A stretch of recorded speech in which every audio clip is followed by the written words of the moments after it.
जाय फरायसा लाइमोनफोरा देग्लाय एचएस फार्स्ट इयाराव मुं थिसनगोन बे लाइमोनफोरनि थाखाय गोजोनथाव खौरां लानानै फैदों सिकनाझार बाथौ आश्रम फरायसालिया।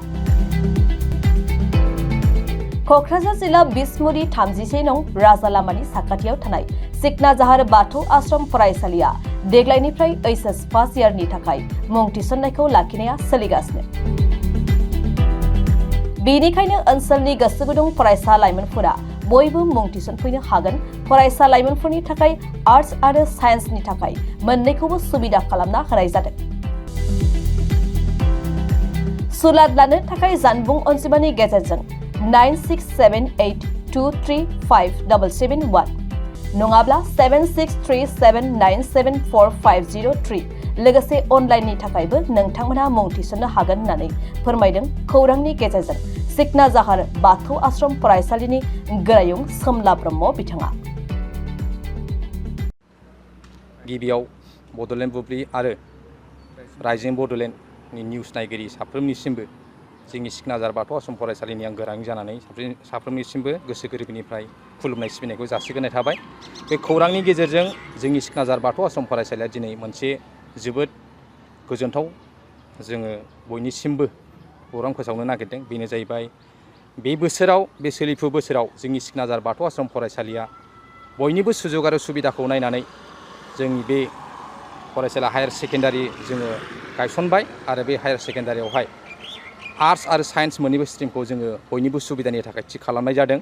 दा जोंहा बे फरायसालियावहाय आर्ट्स आरो साइन्स स्ट्रिमखौहाय मोजाङै सामलायलांनो थाखाय जोंहा साफा राफोद एक्सपिरियेन्स गोनां फोरोंगिरिफोर जोंहा थि खालामनानै लाखाबाय। बेखायनो जाय गोसो गुदुं फरायसाफोर जाय बे बोसोरावहाय मेट्रिक फरिखा पास जानानै ओंखारलांदों बा पास जालांदों, दा बैफोरबायदि फरायसाफोरा जाय बिथांमोना थाखा फैसानि एसे उसुबिदा जादों, जाय बिथांमोना प्राइभेट स्कुलाव फरायनो सानदों नाथाय रां रुफानि एसे प्रब्लेमफोर जादोंब्ला जाहाथे जोंनि नैबे सिकनाझार बाथौ आश्रम फरायसालियाव थाबैनो कन्टेक्ट खालामनानै बा सुलाद लानानै मुं थिसनफैनो हायो आरो मुं थिसनफैयो आं बेखौ गुरै खावलायदों। मानोना बयनिबो सुबिदाखौ नायनानै जोंनि सिकनाझार बाथौ आश्रम फरायसालिया माने एडमिसन फिसखौबो इसेबां गोबां खालामनाय जायाखै, 5,000 रांजोंनो थि खालामनाय जादों आरो लोगोसेयै आर्ट्स स्ट्रिमावहाय जोङो दानारि मासुल हिसाबै 1,000 रांल' थि खालामनाय जादों आरो साइन्स स्ट्रिमावहाय 1,300 रांजोंनो जोङो दानारि मासुलखौ लानानै गोग्गो सोलोंथाइ होगोन होननानै बा होनो होननानै जोङो थिरांथा लानाय जादों। दा बेखायनो आं गुरै खेबसे खावलायबावदों, बे बिसमुरि हालामनिल' नङा, जिखुनु जाया गासैबो हालामनियानो जायनाखि जोंनि सिकनाझार बाथौ आश्रम फरायसालियाव गोग्गो सोलोंथाइ लानो गोसो जादों, दा बिथांमोनाहाय अनलाइन एप्लाइबो खालामनो हागोन।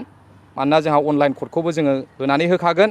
मानोना जोंहा बे बोसोरावहाय जेरैखि जाया मानो जोंनि सिकनाझार बाथौ आश्रम फरायसालियाव गोग्गो सोलोंथाइ होनो थाखाय जोङो साखाफारा जाबाय। बे खौरांनि गेजेरजों जोंनि सिकनाझार बाथौ आश्रम फरायसालिनिफ्राय आरो जोङो मोनसे गोजोनथाव खौरांखौ जोङो फोसावबावनो सानदों। मानोना जोंनि बे फरायसालिनिफ्राय दाखालिसो ओरैबायदि मोजां फरायसाफ्रा पास जालांनो हादों। जों गासै 120 फरायसाफोरनि गेजेराव 10खौ जोङो फार्स्ट डिभिजन हिसाबै जों टारगेट खालामदोंमोनबाबो 8खौ जों मोननो हादों आरो माखासे आद्रा फरायसाफोराहाय सेकेन्ड डिभिजननि पास जाजोबदों। अब्लाबो बिसोरनि सेकेन्ड डिभिजनबाबो साफ्रोमबो फरायसानि जौखोन्दोआ 50 जौखोन्दोनि गाहायाव गैया। जोंहा बेवहाय एसे गोजोननाय थादों। दा बेखौ नोजोर बोनानै जोङो देग्लाय बे बोसोरनिफ्राय जाहाथे जोंनि फरायसाजों लोगोसे गुबुननि बे बिसमुरि हालाम आरो लोगोसे गुबुन हालामनिबो फरायसाफ्रा जाहाथे बिनिख्रुइ साबसिन आरो गोग्गो सोलोंथाइखौ लानो हायो जोंनि सिकनाझार बाथौ आश्रम फरायसालियाव, बेखौ नोजोर बोनानै जोङो बे साइन्स आरो आर्ट्स स्ट्रिमखौ हायार सेकेन्डारि महरै जोंनि फरायसालियाव जों थि खालामदों। दा साइन्स स्ट्रिमावहाय नांगौखिनि साबजेक्टखौ जों थि खालामजोबखादों। जों फिजिक्स, केमिस्ट्रि, इंलिस, मेथ्सआथ' थाखाबाय, बाय'ल'जि बेफोर गासिबो रेडि जाजोब्बाय आरो लोगोसे आर्ट्स स्ट्रिमावहाय जेसेबांनाखि साबजेक्टफोर नोंसोर लुबैदों बा फरायसाफ्रा लुबैगोन बे साबजेक्टआ गासिबो दंजोबो। बेखौ बे खौरांनि गेजेरजों जों दिनै फोसावनाय जाबाय।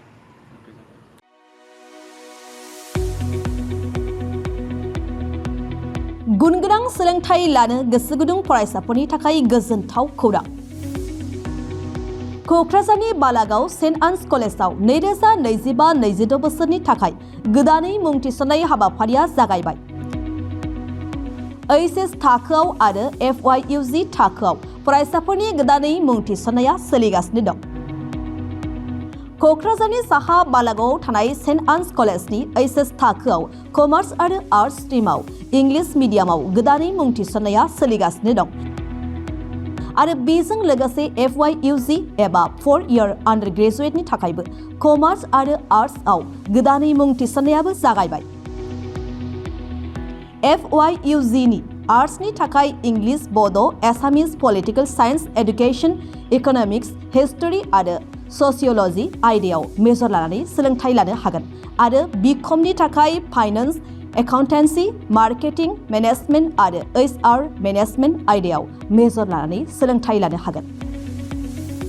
गुनगोनां फोरोंगिरिफोरनि सोलोंथाइ होनायजों लोगोसे बेवहाय बायदि उफ्रा सोलोंथाइबो होनाय जायो, जेरै computer class, spoken English course आरो गुबुन सार्टिफिकेट कर्सफोरनिबो सोलोंथाइ लानो खाबु होनाय जायो। बे कलेजाव स्पर्ट्स फेसिलिटिज, लाइब्रेरि फेसिलिटिज, वाइफाइनि फोनांजाब राहाजों इन्टारेक्टिभनि राहा आरो smart board, classroom, air condition computer lab आरो बेजों लोगोसे माखासे फरायसाफोरनो रिमिडियल क्लासनिबो खाबु होनाय जायो।